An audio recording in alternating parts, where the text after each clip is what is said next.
All right, welcome to Blockchain in Healthcare, today's presentation and a series titled Utility in Healthcare. This series is meant to highlight pioneers who have taken experiential knowledge to business application. Today, we are speaking with Jim Nasr, CEO of Acoer, company driven by building usable software, committed to interoperability by design through open application program interfaces. It's focused on innovation through blockchain and distributed ledger technologies to impute computational trust and elevate our software to be a source of truth. That is Acoer's definition for themselves. Before we get into that great conversation, I'd like to inform people of the mission of Blockchain in Healthcare Today. Blockchain in Healthcare Today is the world's first peer-reviewed journal that amplifies and disseminates blockchain and medical healthcare information. Distributed ledger technology, research and innovations in healthcare, information systems, clinical computing and networking systems, and biomedical services sector. It is considered the preeminent gold open access journal and is published on a continuous basis to accelerate sharing rigorously vetted theoretical and experiential knowledge required for a growth sector. There is an upcoming seminar. The community has one in Austin, Texas on September 15th. Don't miss the opportunity to meet several of the professionals that Blockchain in Healthcare Today highlights and works with, including Jim here, from around the globe, working on accessible, healthy futures from every angle you could imagine. The knowledge that I grasp from these conversations every time are very good for learning more about healthcare and blockchain, basically. If you have any questions for this chat, put them in the chat area and we'll try to get to them after the session of Jim and I speaking here. And with that, let's go to Jim Nasr here. Just a little personal history about Jim. So Jim's company is focused on healthcare to begin with, but that's because I believe he was the chief software architect of the Centers for Disease Control. And that has spurred perhaps your growth into the sector that we are in now, Jim, would you say, with your growth? I think there's just too many things to say about you. I don't know what else to say. Would you like to go into a lengthier history of yourself? That sounds quite boring, Ryan, but I appreciate it. Yeah, no, I mean, yeah, certainly being at the CDC, whether the appetite, I've been in healthcare in some bits, some parts before that. And then certainly since the CDC, I've been almost entirely focused on healthcare, global health. I was in the pharma industry for a couple of years. I've been kind of kicked around in different parts of healthcare industry for the last several years. So, it's good. It's really interesting. To me, it's an interesting industry because, it is, I think as most of us can attest, very, at least in the US, inefficient, ineffective, stodgy, backwards. I mean, there's all kinds of adjectives you can describe it with, quite unkindly. Yet the people, who are in it, the physicians, the practitioners are really, many of them are world, kind of world class and extraordinary in what they do, and they're highly dedicated. So there's something amiss, right? It doesn't add up, especially when you look in the US. The amount of money that's spent, almost 20% of the gross domestic product, and the return on that investment, is ludicrously low. And then you have things like the kind of what's called the EROM law, where it's like the literal opposite of Moore's law in terms of lack of progress and delays and more costs and lack of productivity in clinical research. Over the course of 5, 6, 7 decades versus the opposite that we've seen with Moore's law. So there's all kinds of things that to me are interesting, kind of systematically, thinking and looking at why is it that it's like this. And I think many times, I hear this comment that, well, it's because, it's by human lives, or it's because it's regulated and things like this. And I think that largely does not hold water. That there are other industries that deal with highly sensitive topics, and situations that are way more efficient. So I think net of it is people like us, all of us on this call, and hopefully others watching in time, we're trying to address things and improve certain things because it's necessary. So that's really it, in terms of background and my motivations. I think it's the challenge too. The challenge is because if you're like me, I love healthcare so much that the challenge is, if you like blockchain too, is how do you get those two together? And that's what I find very advantageous about it. So he works a lot with the Hedera Hashgraph, everybody. And Hedera Hashgraph has similarities and differences from blockchain. And a lot of the projects that Jim has done are through the Hashgraph. Although, as we have spoken, a lot of the applications he does are universal, perhaps, in an application. So with that, I think we're going to get into the actual meat of the conversation here. And how would you describe Acoer's model for business? Yeah, that's a good question, Ryan. So, you did describe, and it certainly is true that we are focused on healthcare and global health, public health, all of these healthcare kind of concerns. However, as a company, we are a product company, and really our focus is to build software. We're a software company. That's how we define ourselves. And really, the model that we have, and I think I mentioned this to you the other day, is that we kind of consider ourselves, if you like, using the metaphor of a watchmaker, we consider ourselves as a movement maker, as the gear developer, because that's a high precision, low, kind of fault tolerance, low kind of fragility type of space, right? Those gears really need to work. They need to work as expected. They need to work under duress in different kind of compartments and different machines. So that's really what we try to do is to build the machines. Another metaphor that I've used recently is this idea that, if you consider blockchain technologies, whether it's Hashgraph or Ethereum or whatever, it doesn't matter, Bitcoin. If you consider those as really like your highway or superhighway, whatever metaphor you want to use, there are lots of people who are building different kind of cars, right? And those cars, without the cars, the highway is just, like a pretty facade. It doesn't really serve that kind of much of a purpose, right? You have to actually get on it. So there are lots of developers building things. And of course, we hear often about the cryptocurrency type of space and the DeFi space and metaverse now and up and coming other spaces using blockchain, gaming, healthcare space that we're interested in. So if you consider those guys building, if you like, vehicles, different kinds of vehicles, fast sports cars or family sedans or trucks or whatever, then the question is, well, where does a gear maker fall into this space? And I think that the reality is, if you look at those vehicle makers, it would be foolish for them to build everything themselves. Like no manufacturer of a car would build, for instance, every single component that goes into it. Otherwise, they're really not focusing on building the car. So you wouldn't expect, like for instance, Ford to become Michelin, right? Michelin is focusing on building tires.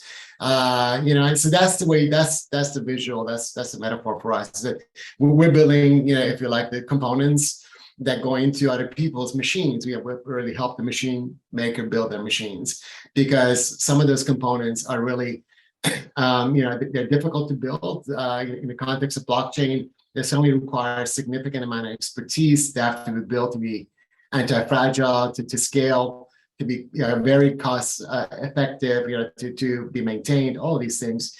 And it's kind of, not to talk too much software, but in our world, we're trying to build software that can be basically consumed very, very easily by third parties or our clients in however shape or form, and really as in a form of open interoperable APIs, application programming interfaces. And a good analogy would be like, for instance, if you use something like Google Maps, right? You just put in some coordinates and you get a pretty map and you get other functions. You have no idea how Google built it, what kind of databases are behind the scenes, like what the transaction flow looks like, none of those things, right? And you just use it in a very simple way. That's really the model that we have for our technology and the metaphor of building gears that are consuming other people's machines, but really building those gears very, very well. So when you consume them, they work, they're reliable, you pay a low or reasonable price for them. The price is not a variable, because that makes no sense. Like, no business wants to have suppliers where the price goes up and down, or usually up, right? And it's unpredictable, because it's very, very difficult to have a business model that works off of that.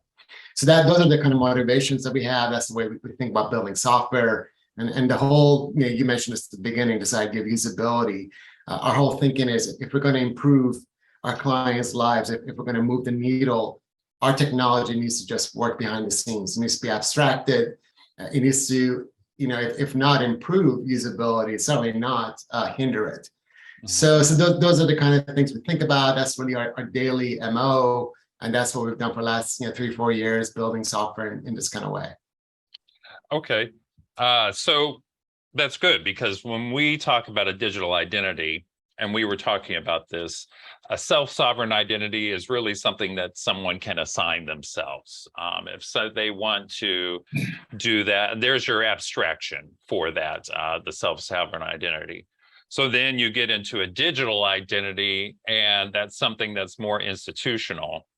And so then I think what Jim's trying to say here is, and he did say, is that he really thinks that a digital identity, or you think that a digital identity would be hard to implement or build out completely. So you're doing a great approach, which is building the parts that would go into someone who perhaps wanted to build a digital identity or incorporate pieces of your software. Yeah, I mean, not just digital identity. That's really one use case only. Yeah. And again, I think what is important is that we don't have a hammer nail manifesto where everything is looks like a nail just because we have a hammer. So you can have digital identity without having a blockchain, or at least a public blockchain. And also one other little qualifier is that when I think of blockchain, when I speak about blockchain, or this distributed ledger technologies, my focus, has been since for many years on public manifestations, not quote enterprise or private or somewhat, kind of walled garden type of thing, because to me, you don't really get the real benefit of the transparency or token economics or security or things like this. But that's a whole different conversation. But back to the point that we're making, Ryan, digital or decentralized identity and self-sovereign identity, those are use cases. And again, there are lots of companies working on these kind of things. Our work can contribute to it and does in some situations, but we also do work that has nothing to do with, with decentralized identity. It's really much more about, for instance, proving things happen, authenticity of transactions, kind of verification of things like consent, stuff like that. So that, it's not just one use case, right? I think that the identity one is definitely a use case and is very much in this privacy space that we're in, but by no means the only thing. Okay. So you recently had I don't know, it's recent, it's probably been about a year for Rights Hash, is that correct? That you guys have been working on that. And yeah. I think that's something that applies to what you just said, where you have a consent agreement that's really easy that other people can incorporate into that. And maybe you could speak to the lattice structure of the hash graph that allows you to go and grab credentials, or I'll let you explain how you would like Sure. to. I feel like I would say it wrong. Yeah. It's all good. Yeah. So yeah, a couple of things. Yes. So we did release RiceHash about a year ago. And RiceHash is a decentralized, basically an engine, if you like it, because since most of our metaphors are around engine and components and things like this, and it really what it allows you to do is to use an underlying blockchain technology infrastructure. We use Hedera as you mentioned. So to use Hedera behind the scenes to associate, and it's very important to understand, is the idea of associating kind of non-fungible tokens, NFTs, to different digital assets, but specifically in our world is things like consent, things like healthcare data, healthcare transactions, and things like this, as opposed to, for instance, Bored Apes or music or things like this, right? Most of our focus, with the NFTs is really this idea of a non-fungible token representing something that's unique, it's global, it's indivisible, then it allows you in turn to show, at the very least, show authenticity, right? When we're thinking about, like for instance, the Bored Ape model of NFTs, as commonly talked about, it's much more about the arbitrage. It's much more about like a holding asset that is, or a collectible where the value goes up, and you go to a place like OpenSea and you sell it, and you got kind of royalties and things like this. That certainly is a use case. It's by no means the only use case for non-fungible tokens. So where we're at, and the kind of enterprise work that we do, or privacy work we do, it's really largely not about this idea of creating arbitrage or like a marketplace off of these things, such as a consent. It's much more about validating their authenticity, validating that, for instance, if you provide a consent to be possibly included in a clinical trial, that consent is still valid, that the relative compliance they need to prove, whether it's something like a GDPR compliance or HIPAA or whatever it happens to be, that those check marks are there and they're valid. And that if you happen to, for instance, revoke your consent, that is also reflected in real time, and the token shows that. Because oftentimes, in our lingo, we talk about like the happy path for software development versus the alternatives. Oftentimes the happy path in healthcare is fine. Like, if you happen to get sick and you go to your hospital, right? They happen to have your records. They know what's going on and you're treated correctly. But what if it's not the happy path? What if you're overseas? What if you go on an emergency basis? Many times, and I think the practitioners, physicians have seen this many times over, where now you're asking the patient, under duress, like what was the last medicine they took, and their medical history, and all these things that they may not really know or may not be accurate, and this idea of, can you with authenticity prove something? Whether it's consent for a clinical trial, whether it's like the last synchronization of a health record, all those things have real practical implications, and that's our focus, right? That's kind of, and then going back to the comment, Ryan, about Hashgraph or Hedera, mentioned that the lattice framework. So Hedera is really another distributed ledger technology, and it uses this algorithm, Hashgraph algorithm, that basically mathematically is proven to be the most optimal way to get to consensus, right? And I won't get into all the details behind it, but the net of it is very fast. It's incredibly scalable. It's incredibly cheap, and the price is stable. It's based on US dollar stable pricing. Therefore, it allows people like us as developers to embed it, bake it into our solutions in a highly reliable way.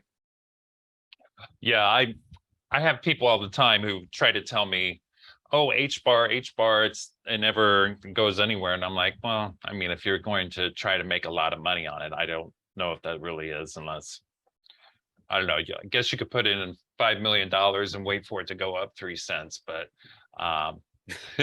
That's and make some money on it that way. Well, you know, I So mean, to me, that again, we could have an entire conversation about this at a different time.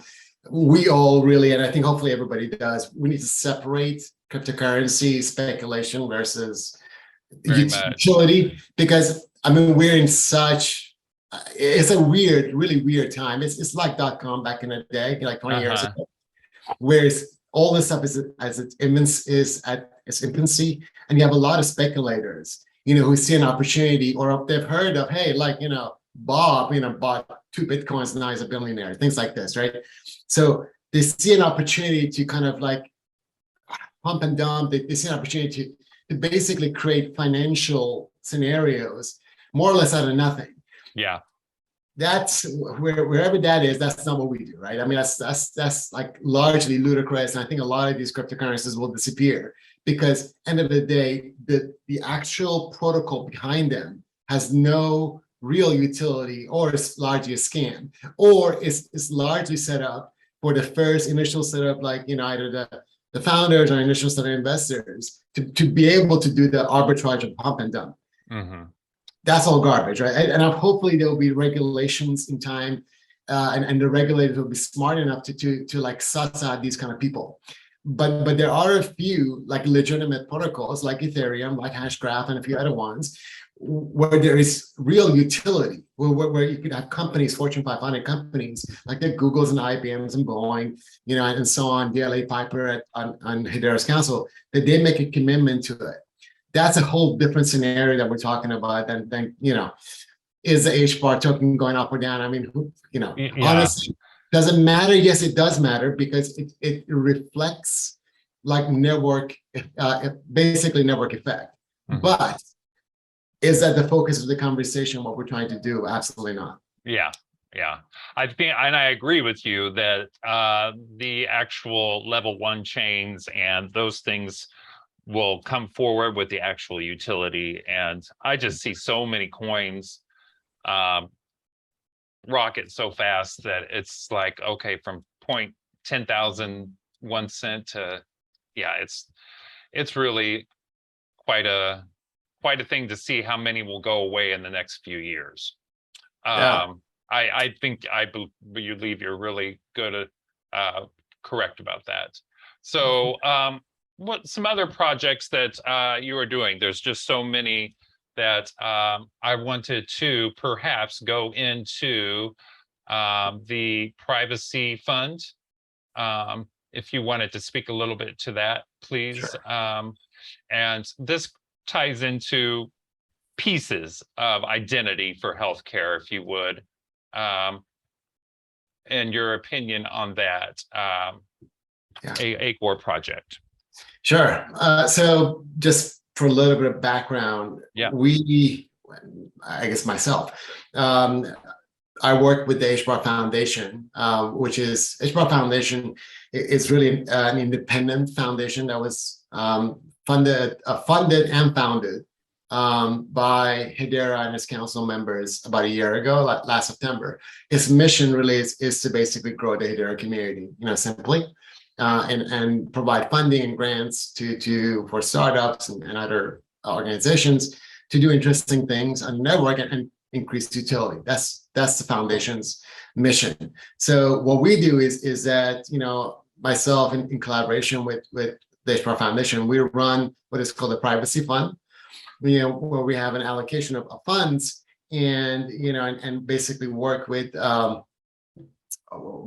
potential grantees, you know, who apply through the website to determine whether or not they're fit for you know, kind of either building or extending their existing applications, you know, with Hedera, and in the context of providing privacy preserved solutions or solutions in the privacy space, things such as digital identity or decentralized identity, but not just that. You know, we have, as an example, we have you know, one grantee, you know, who's building basically what amounts to a network of networks solution, you know, privately and securely passing, for instance, healthcare data from one source to another source, you know, in a way that's privacy preserved, but then uses Hedera to reflect the flow of transactions. So for instance, because anytime you move something, obviously there's a cost involved, right? There's nothing is for free. Like if you're traversing multiple networks and multiple databases, there's a toll to be paid. And we can't just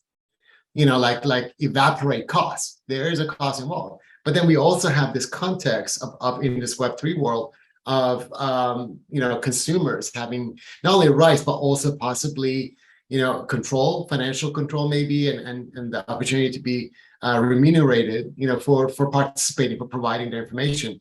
So then some of these solutions like this privacy and network of network solution I was telling you about, WebShield, what they offer is a way to kind of like articulate the full digital transaction, right? And then kind of basically fractionalize the revenue that can be attributed to different entities, like this network provider, people like Acoer providing analytics, if you like, the actual patient or data owner, and so on and so forth. So that's one example. We have another example, a company called Fiduciary Data that's providing in fact, using our technology, RiceHash, to provide NFTs for tracking consent, and not just healthcare consent, but other kinds of consent.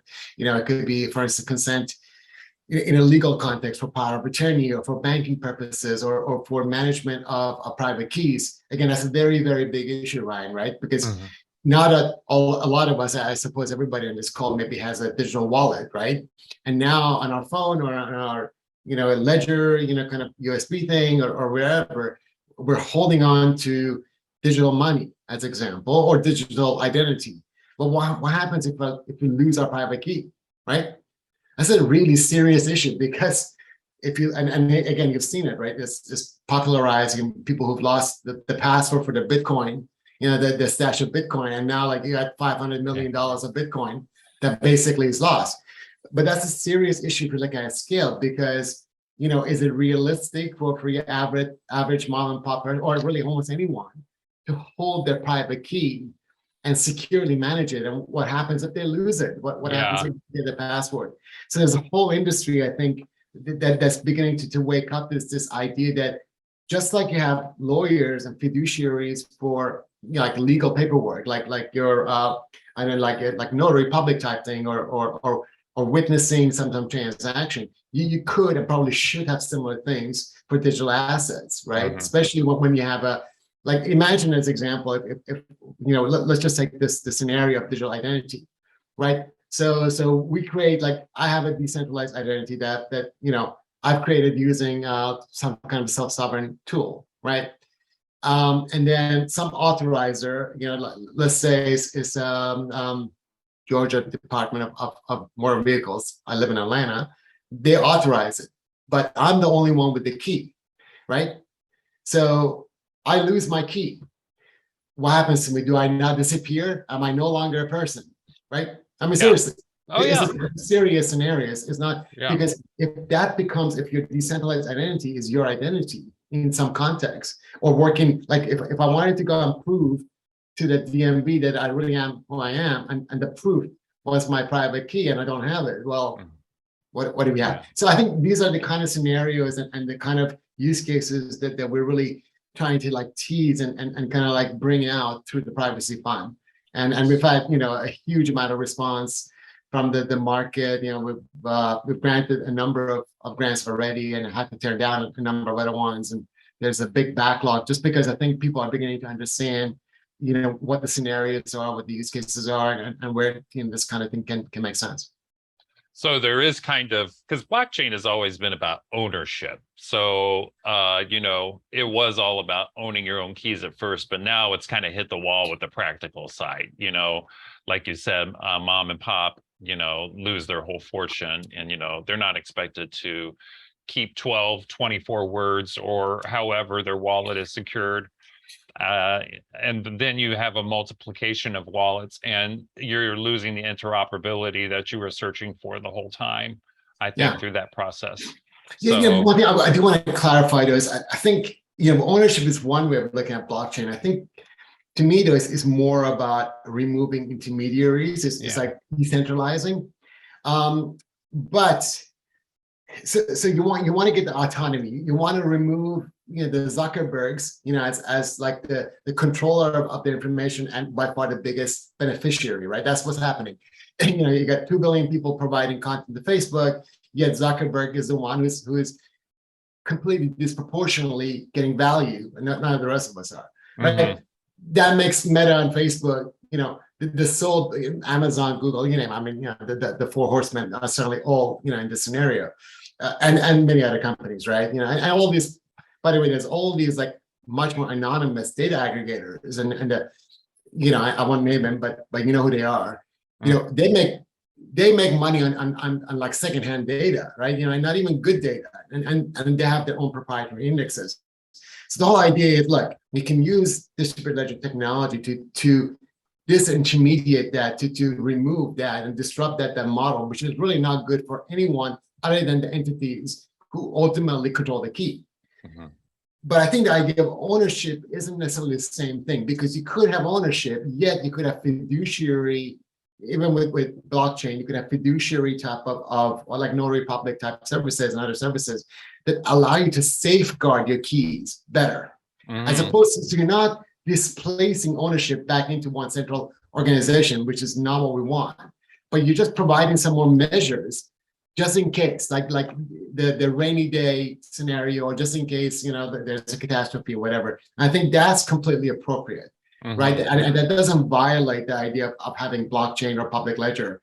I think it just makes it more practical and more realistic, because look, you have ordinary people, all of us, like people buying like these NFTs. I mean, who knows what the heck they are really? Mm-hmm. They just hear from their friend, hey, or they buy cryptocurrency. But then, should you have a punitive situation where you like lose all that investment or opportunity just because you forgot your password? That doesn't seem fair. That doesn't seem right. And I think that's what we're talking about is okay, no, we don't want to give, Meta all the power of the metaverse, which is what they want. Yeah. Because that, again, that only benefits them. But we also don't want to have a scenario where like you go on, this is literal examples where you bought all these like digital like clothing on the metaverse for thousands of real US dollars, and now you forget your passport and all that disappears. That's not a good, you can't have those extremes. There's ways you can bridge these, and I think that's what we're talking about. Yeah. Yes, I think you're right about that. And so on the Privacy Market Development Fund, I think we were talking last time we talked about how you use non-fungible tokens to privately and uniquely anchor consumer rights, which is basically what we were talking about. And that doesn't necessarily apply to healthcare. So that goes in with your. It may. Again, depends on the use case. So I give you some discrete use cases. So certainly in the context of consent, it does completely. Mm-hmm. Consent for your data to be shared, consent for your data to, or your rights to be viewed, right? Because and then certainly consent to be involved in some kind of a marketplace scenario. All of those things are, I think, definitely there. I think the idea of taking, for instance, certain discrete data sets, like for instance, your eye scan data, as you guys, I'm sure you guys know better than I do, eye scan data can help detect early disease, chronic diseases, diabetes, all kinds of things. If you take a snapshot of your full digital eye scan data and then use that or provide it in some kind of a privacy preserved, anchored way to like an NFT for ethical usage, that can really help research, right?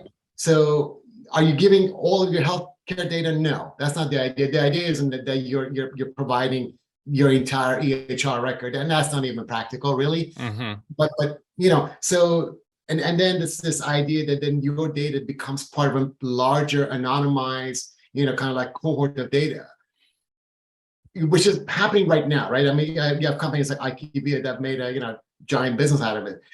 But do we as individuals get any kind of right or any kind of remuneration in it? The answer is hell no, right? Well, of course we don't. Yeah. And same thing with where you had like 3 or 4 years ago where Ascension Health and Google kind of combined, under the guise of, doing AI, 50 million people's records were, exposed to, raw records, not anonymized records, were exposed to Google. Well, none of those 50 million people provided consent. or had any kind of a right on that data being used, right? Google is doing whatever it's doing.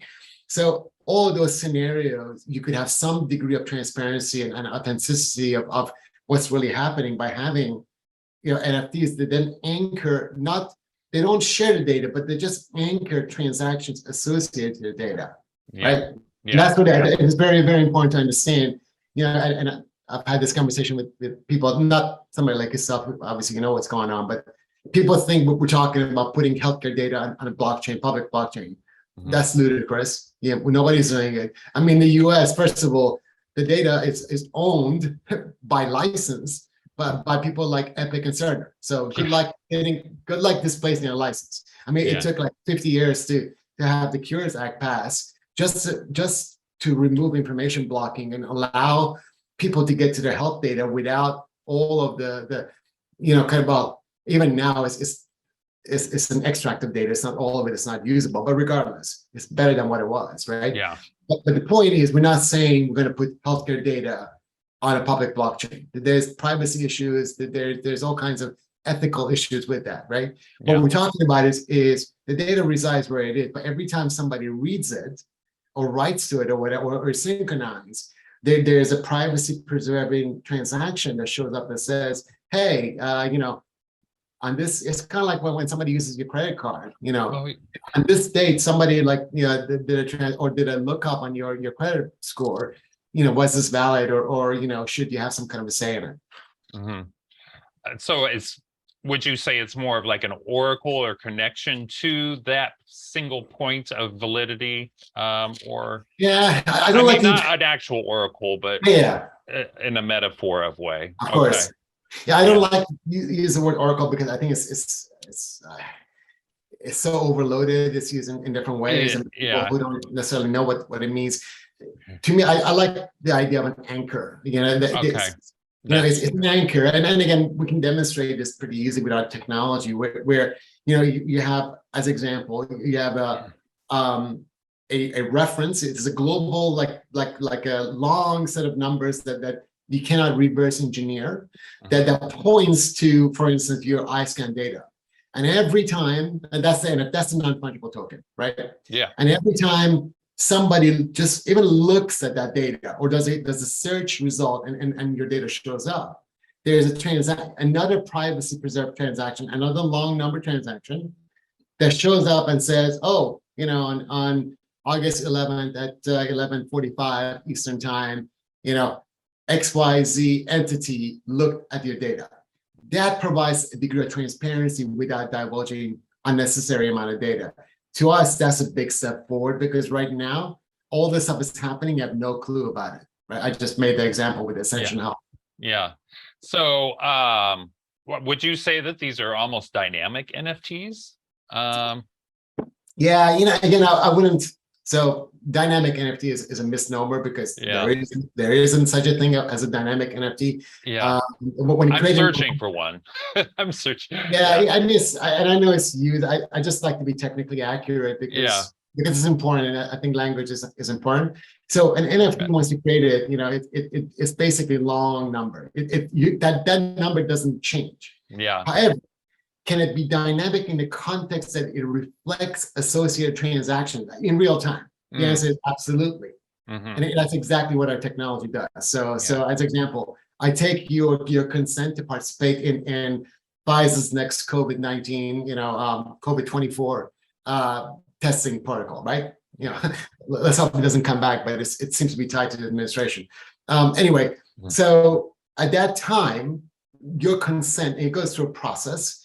Every time somebody reaches out to you and says, Mr. Wright, we'd like to take all this information from you to possibly include you in the next round of evaluation for this COVID. That transaction shows up as a discrete transaction on that original NFT. So it's dynamic in that context that you can reflect associated transactions, but it's not. There is no such thing as like a dynamic NFT where the NFT itself somehow is evolving. Yeah. And every time I've seen someone say it, I investigate it. I'm like, no, that's not it. Yeah, I think it's important to kind of separate marketing, vernacular versus like The legit, kind of like technically accurate terms. Yeah. Let's see here. So we went into the last time we talked about if somebody were to give out credentials or give out some sort of I think you didn't like the word trustworthy, authentic information, who would be the distributor of that, or who would be authorized to give that sort of NFT, like say the NFTs that's Epic and Cerner. Say you go there, you get a diagnostic test, they have that on there. We consider that to be accurate information for that time at that point. Whether or not it can be reproduced. Do you have anything to say to reproducible results in NFTs and the authentication of them? I know we've already kind of touched on it. Sure. Yeah. But I'll give a quick comment on yeah, this. So one thing, again, I think it's important that you brought this up. Is the data trustworthy just because we're using blockchain? The answer is we don't know. Because again, we're not putting the actual data on blockchain oftentimes. Yeah. We're putting a reference to data. So as an example, if I go to my doctor, right, and this is like exactly a real scenario. And let's say that let's just do a basic health check, right? I go in there and I'm just doing my physical, and they take my weight and height and they take my temperature, right? If they put that information into my record incorrectly, right? Like my temperature was 97.2 and they put 99.7, something like that. And then like immediately, as soon as the data is recorded, we do a data stamping, what we'll call a data stamping transaction, and we record on Hedera that yes, on August 11th at 11:48, Jim Nasr's data was changed, or this data was recorded. There's authenticity there. There's proof of authenticity because we use this NFT in a public ledger that yes, that information really was changed at that time. Mm-hmm. That's accurate. What we can't tell though is that data accurate? Because if somebody like Fat Finger got data, who knows? I mean, we don't know that. There's going to be some other ways of like telling whether or not the data is trustworthy. But back to the other comment about like, what's the value of kind of like a data that you could say is authentic. I think there's a lot of value in that because you can make a lot of decisions, right, off of data that, again, you and I spoke about this a little while ago about this idea that, okay, somebody goes into like blockchain healthcare today, like, you publish results and here's your data set and you say, based off of this, here's my conclusion, here's a hypothesis, and here's, what I'm claiming. And depending on what you're doing, there could be significant value to it. That could become like a precedent for all kinds of other things that go forward, other things that people do or research, whatever. Yeah. But oftentimes there's this issue of reproducibility. Like you make the claim, but then we all know, we've seen this, that many times the data is cherry picked. Yeah, pick the data that fits the use case and the hypothesis, as opposed to all of the raw data. So the result is not reproducible later in time or by a different group or whatever. And I think what we can do is we can show this idea of, if you have the full, if you have access to full like cohort of data, you can show authenticity of data, good, bad, and different. I think that's a very, very important thing, that you can show that the data came from the full data set, not just a selective range of it that met your predetermined criteria. Again, to me, that's a very, very important thing. I give it like a different scenario. We have this application called Flight Hash. We track basically movement of satellites, around the world, as well as movement of flights in real time around Atlanta Airport, right? Just as an example. Mm-hmm. That data is public data. It's coming from public APIs that are proven. When we data sample it, now we can go back at any point in time and say with 100% kind of like authenticity that the data that we're looking at, because it was captured through secure APIs and it was proven over the course of time that this data can be trusted, or not trusted, this data can be shown to be authentic, right, for that period, for that range, and then we can reflect what we have on the ledger to the actual data and say, all right, on August 11th, here's the flight pattern for this particular flight, and that could be used as an example for, in case of crashes or like any number of other scenarios, right? So that's where we're taking data that essentially is public in some way, but providing this additional degree of authenticity to it. Now, certainly, if you took semi-public data or private data, and you could do the same thing with a public ledger, the value that they're going to kind of garner and generate is significantly higher, because now it's data that you don't just take my word for it. Like you don't have to take Jim's word for it as authentic. Here's a public ledger using cryptography that's proving that data is authentic. Wonderful. Okay. And we were speaking to the token model yesterday about how one thing doesn't necessarily necessitate the need for a token model. And would you like to speak to that about a token model that you foresee perhaps interchanging with healthcare? And I mean, what I would say is, first of all, I think that the germane point, Ryan, and we discussed it, is that just because, for instance, you have a non-fungible token, it doesn't mean you're doing a full token economics model, right? It doesn't mean that you're going to be, quote, minting your own token. It doesn't mean you're going to have it on an exchange. It doesn't mean you're going to be selling it to anyone, right? Yeah. All of those things are scenarios, and you may want to do it, but you have to really think through what doesn't make sense. In our case, when I was talking about using NFTs for proving authenticity of something, we are not planning on putting those on selling those or minting those tokens. They're really a kind of a lower level kind of grade token that we're using to prove something. Yeah. Right? We think there's value.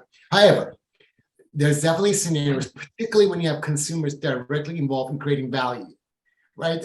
Excuse me. So we have another client, Health Ready.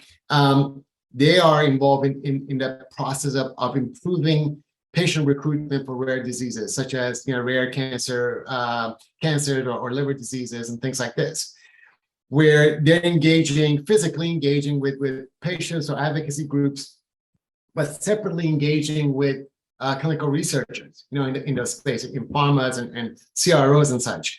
So in this scenario, the two things kind of are playing. One is how do you incentivize the patients to engage, to pull their health records using a mobile app, keep it synchronized, go through additional steps to like look at potential clinical trials, to go through inclusion, exclusion. It's frictiony. There's friction involved, clearly, right? Mm-hmm. It's not just something that's kind of like in the space you actually have to do things. And then how do you in turn also provide a mechanism for growing this, so it becomes more than just one little group, but then like you see like a self-propelling way to fund the growth of the platform, to bring in more researchers, to bring in more patients. In that scenario, the idea of minting a token, incentivizing patients to basically play, to captivate them, and then keep growing the network does make sense, most likely. And that's where you can reward them, where you could have tokens. The tokens can be much more liquid, and they can be exchanged on an exchange, or they could be exchanged for healthcare points, you name it. That's a scenario where the full token economics model makes a whole lot more sense than the scenario where all you're trying to do is prove authenticity of a transaction. Yeah, and the tokens represent a value. They don't represent a financial, really kind of, at least on the user end level. It's a value, but it could be financial if you follow the model and it's truly like a kind of a what would be it, like a marketplace with that token, because at the end of the day, if you say if you have like 10 gem tokens, but the only thing that's useful for is within Gym app. Well, then how useful is it? I mean, really, how useful? I mean, it's not that useful, right? Yeah. But if your 10 Gym tokens could be converted to $1, Yeah.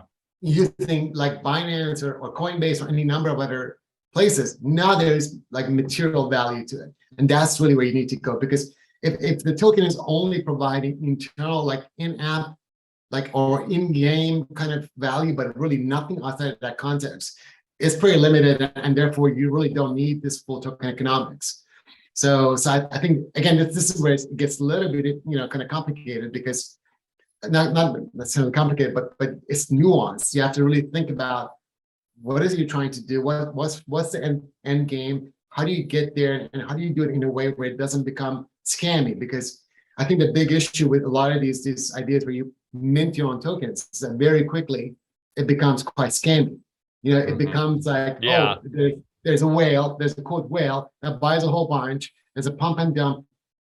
It's not really thought through well enough. So the average user or the average investor gets screwed. Whereas the founders or one or two quote whales, they do really well and they get out.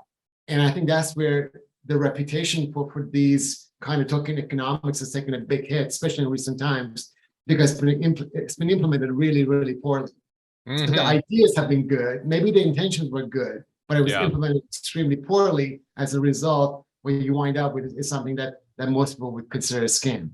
And with health, you can't really leave someone holding the bag, if you will, at the end. That is a big ethical concern for people in medicine, that can happen. Absolutely, yeah. It is, but unfortunately happens in real life already. Yeah. It's not under the guise of token economics. Also, to be fair, it happens. It has happened with a lot of the ICOs and such. I mean, yeah. Ask a lot of Doge people too. I think they'll tell you that. So in conclusion, since we're coming down to the last few minutes, digital identity for healthcare is really a far way off for any kind of widespread institutional adoption. I think it can be perhaps done at a hospital level per hospital, and it already is to some degree, and can be transferred. As far as digital identity creating digital liquidity, we kind of touched that on the end there. If that is something you, am I mischaracterizing the statement? Well, I mean, it's a bigger concept than just identity. I think identity is one angle, and I certainly would not be one to want to promote in any way, provide the or even give the indication that there's a subtext for like selling. Absolutely. Yeah. So No, we definitely don't. One thing I would say though is, I feel like, just to be clear in terms of decentralized identity and sovereign identity, technically speaking, we're not that far away at all. In fact, there's some up and coming promising implementations, and there's what's called the DID standard, that decentralized identifier standard, that is out there. It's out there by Oasis, and it's approved, and people are building on it. There are two major issues. Major issue number one is that there is no one implementation that really has caught on, has got adoption, or different big vendors have kind of bought into. So there's competing implementations off of a standard that's really in its infancy. The second, and perhaps even bigger issue, is that who are the authorizers, right? Because like, am I going to be able to create like Jim Nasr's independent identity by myself? And like I could make all kinds of claims. I could claim I live in Switzerland. I get all kinds of things. I could claim I'm 6'8", any number of other things. Who's going to authorize that? Yeah. I think that's it, and that's a difficult thing, because are the governments going to do it? That's a natural place to look, but they're woefully inadequate right now. Around that, with the exception of a few countries like Estonia, maybe New Zealand, maybe Australia, maybe India. In the US, certainly, it's a non-starter right now. But then, what is the incentive for an independent third party, or even like a bank or a law firm to do it? There's a lot of liability that goes into it, and where is the revenue model? Yeah. Is Jim serious to get, am I willing to pay like $1,000 to create a decentralized identity for myself? Hell no. I mean, so I think these are like real concerns. Those two are real concerns that are gonna, people are working through that are gonna slow things down. And certainly when it comes to healthcare, I think it's, the big issue in healthcare is siloed data. So for hospitals and networks or whatever, creating their own digital identities and decentralized identities and creating more silos and more standards. I mean, that is a nightmare, right? And that's the last thing anybody wants. So I think those are some of the practical difficulties. Yeah, well, it's getting there. We are looking for usable use cases. And have you seen the proof of humanity? Yes, I have. Yeah, it's not one that's, again, there's a lot that's going on in the ESG space. I'm bundling into ESG. It's not necessarily just ESG. Yes, it's going on. I think there's a lot that's going on to help the underserved, the underbanked, the unidentified, the immigrants, especially now what's going on with Ukraine, of course, 12 million displaced. So yes, it's not directly in our hairpin. But, and I think there's a question from Varun, and I'm going to bundle it. So the answer is yes, we certainly do more than healthcare. We're doing healthcare privacy. We have a couple of clients in like left field, like entertainment fields, because our whole focus is basically building the gears horizontally. But I would say, going back to your comment also, that a lot of things like decentralized identities and digital identities and things like this, their applications are really universal. And in order for them to be adopted, you have to think that way. You have to think about, like, for instance, one wallet, one digital wallet, right? Containing multiple kinds of cryptocurrencies, containing hopefully just one decentralized identifier for you, multiple consents. Imagine if you had like 50 different LastPasses for storing all of the different passwords that you have. That would be ludicrous. Nobody would ever do it. Imagine having like 50 physical wallets. Like, when you go out at night, you're going to wear this. When you go to the bank, you're going to wear this wallet. None of that makes any kind of sense. So that's what we have to be thinking. And so healthcare is important and very important, but it's got to, in this Web3 context, it's got to fit in to this larger context of one consumer, one creator, not like 50 variations of that person. Yeah, absolutely. Did you see the next question there? What gears are you building from Greg to Kappa? It's largely, I think, again, we use the gear as a metaphor, but it's largely open APIs around, like I mentioned, managing people's rights, managing digital rights or not digital rights, managing rights of individuals digitally. We're not like managing digital rights for music and things like this. Doing basically validation transactions in real time for any number of use cases, whether it's like mortality, for substance abuse or tracking, for instance, COVID questionnaire responses. There's all kinds of things. Those are kind of like primary things. And then of course we do a lot of work around like really large data work. I hesitate saying big data because again, that's such a misnomer, but we do, you guys probably have seen on our website, we have all kinds of trackers. For instance, clinicaltrials.gov is publicly available through our analytics engine. So we do a lot of work with taking data and visualizing it, making it very easy to consume, and then data stamping it so it's authentic. Like the last, this data really came from NIH. It was really last updated at this time, and here's digital proof. Here's cryptographic proof showing it. So those are the kind of things that we're doing. Those are the gears we're building. And then we have clients in different industries. Like as example, we have a client, just a new one, in the industry around managing athletes' rights, not just digital rights, but rights in terms of contract rights and image rights and things like this, which has nothing to do with like my background or what Acoer traditionally does. However, it has everything to do with using a tool like RiceHash, and again, this is the metaphor that I was describing, that we're building the movement, and there are different watchmakers of Tag Heuer, and there's Omega, and they're building their watches, around some of our movement. Mhm. Oh, yeah. Can building a centralized wallet that holds decentralized tokens work? Is that something, are you talking about maybe NFT gated, Varun, perhaps? Well, I mean, wallets, again, so wallet's an application, right? Yeah. Whether it's centralized or decentralized, it's really like, so you think about like the most popular wallet is what's called MetaMask, right? It's out there, it's an Easy. extension on your browser, right? What you really don't want to do though is again, build critical components that are centralized, because now you're saying that one company essentially is the arbitrator of a lot of things that then are supposed to be decentralized.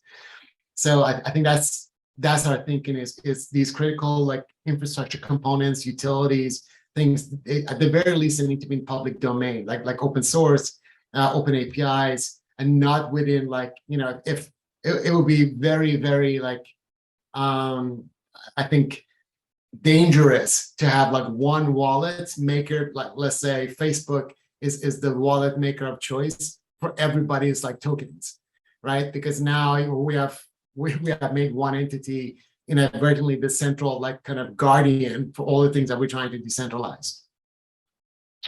Yeah, we don't really want to do that. Yay. Okay. Well, we went a little bit over. That's fine with me.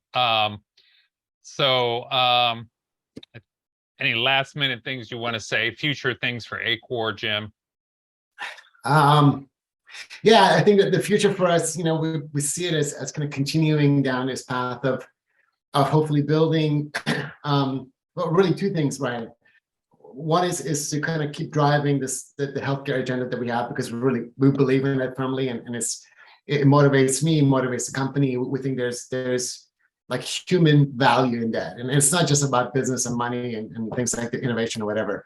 But then the other thing is hopefully having conversations like this where people outside of healthcare or like in other industries hear something, they say, oh wow, this metaphor, this gear metaphor or API metaphor or whatever actually kind of resonates and echoes with us. Maybe we could take some of these things that they've built or are building and apply them in our industry in a novel way. I'll give you an example. I had a conversation with a gentleman just last week, and they're in kind of the gas and oil industry, where we have absolutely zero background, no knowledge, basically no interest directly. But the conversation, kind of led into this, well, they could actually use our technology, but in their context, right? So we're not going to become the oil and gas machine maker, right? Because we know nothing about it. It makes no sense. But there's no reason why those machine makers couldn't use our technology. So driving this idea more and more, I think is important, because end of the day, building serious enterprise-grade blockchain technologies is not easy, right? It's like I think it'll be foolish to just try and like, kind of like, I don't know, like get the illusion that all this stuff is easy. It's really not easy. And if you build it badly, you don't get adoption. I was making this comment about token economics, that if you do it in a way that's really not very considered and thought through long term, it comes across as being very scammy. It's the same kind of thing. You use blockchain technology, you don't do it correctly, it fails. Now you've really regressed. Now you create a bad feeling, and we don't want to do that, right? We want companies to be successful. So I think that's really our thinking is let's, we do our piece correctly. Hopefully they build their applications well, and then the net result is positive for the industry or for the clients. Excellent. Okay, Jim, I guess we have to draw it to a close. Thank you very much for coming. Unless there's which medium is the best way to connect with you? I just put in my okay. Email and Twitter. I think those are the best. LinkedIn as well. Yeah, I'm happy to.